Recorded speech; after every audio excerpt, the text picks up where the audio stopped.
Welcome everybody, the trading room live market update. Let's take a look at the current trades we are in. We are in gold, and that is very interesting.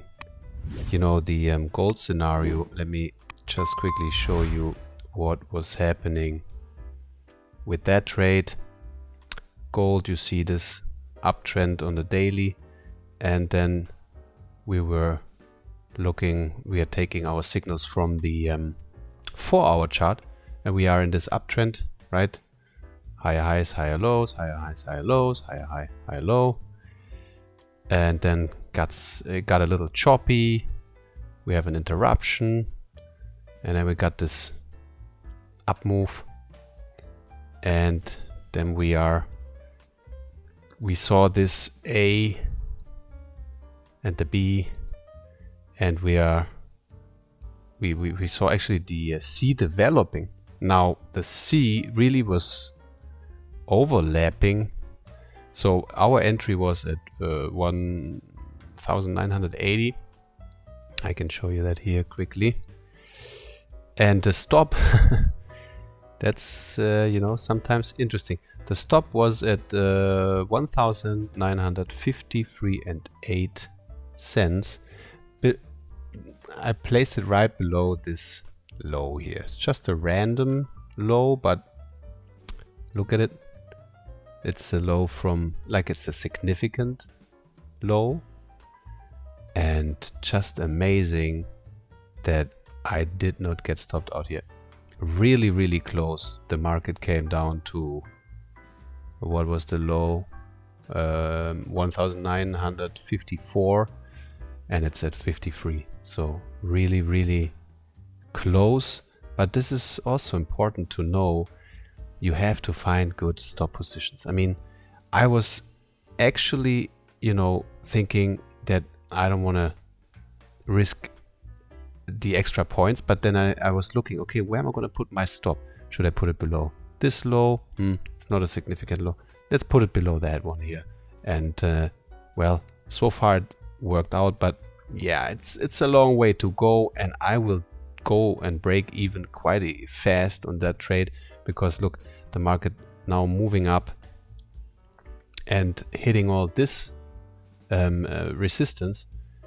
Well, it kind of looks anyway, we are in a sort of short sequence almost. Let me take off all these lines here. So the first significant low, lower low, lower high has been established. We would expect a pullback to, let's say, 2007-ish, and then maybe we see another down move, or even earlier. So I'm not safe so far, but I just wanted to point out the importance of a good stop position. And in this case, so far, it saved my ass, but let's see how things will progress from here. So a lot of stuff is happening. Remember the range we were like in the S&P, correct? So look at that. I mean, depends on so this range, and we broke out of it. Now testing the range, it might even be a good long entry with the stop. If you want to be aggressive, you can place the stop below the 4160 level, going long right now at the 2000-ish level. We have those two. We have a nice support level here, so it is an aggressive entry, and I'm a little bit more passive. I'm going to show you my positions. So they're quite low, right? They're lower. They're at 41.56. Yeah, I do that because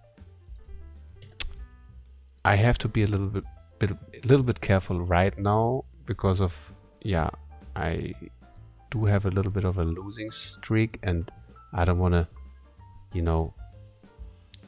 press here my luck. So I will go long on the test of the last, significant high, which has been built already, and this is even a bit lower for like to have a nice risk reward ratio. My stop is going to be below here. Yeah, this is the position I am holding in the S&P.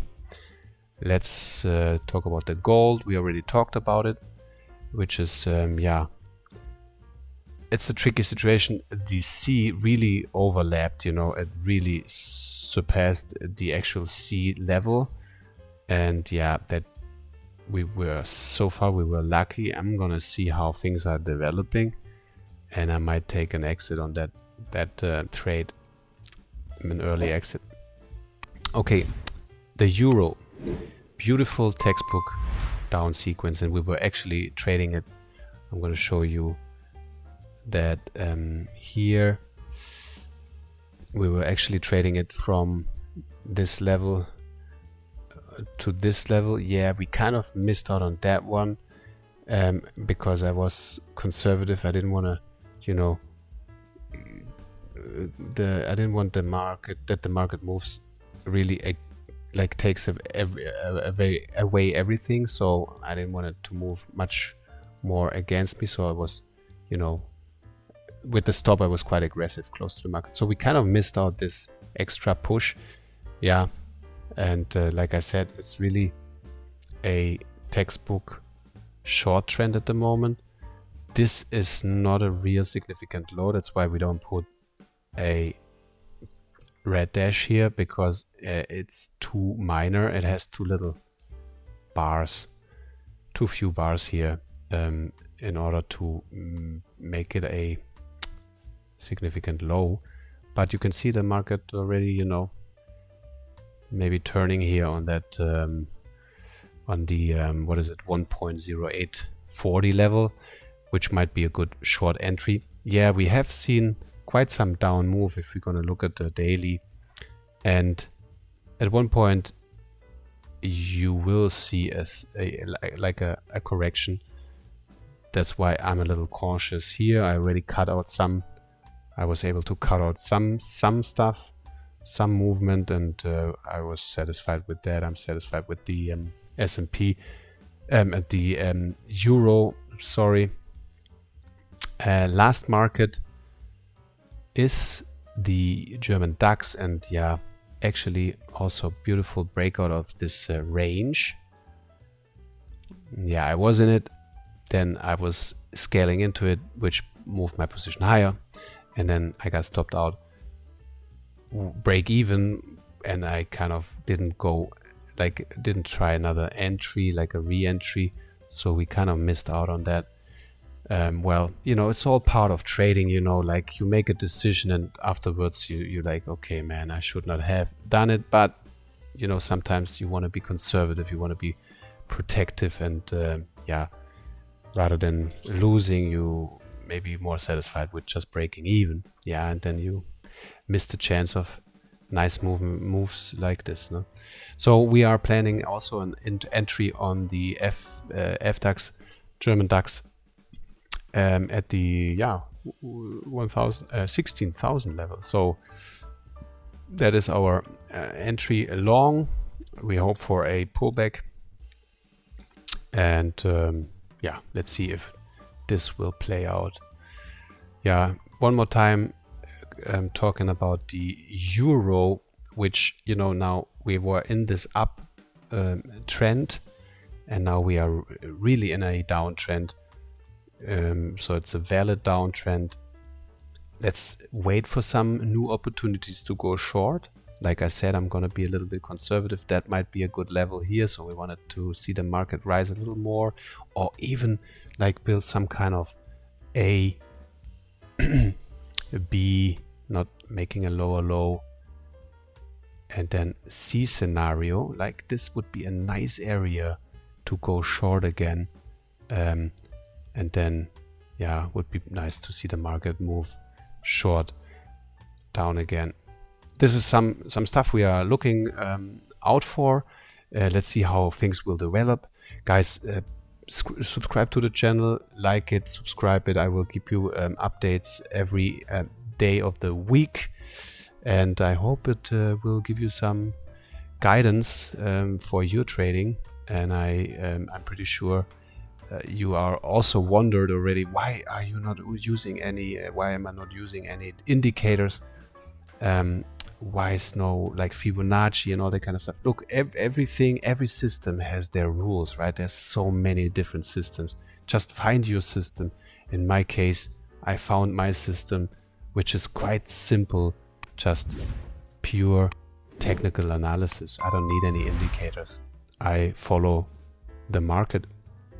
I follow the bars, the candlesticks, and the patterns. That's it. Very simple. And I look at the market twice a day, which makes it quite easy and enjoyable. Of course, when you lose, it's never enjoyable. It affects, of course, my mood. But then when you hit a nice home run, it pays off. Okay, guys, like and subscribe. I will keep you posted tomorrow. I'm sorry, on Monday. And I see you then. Thank you so much. Take it easy. Bye-bye.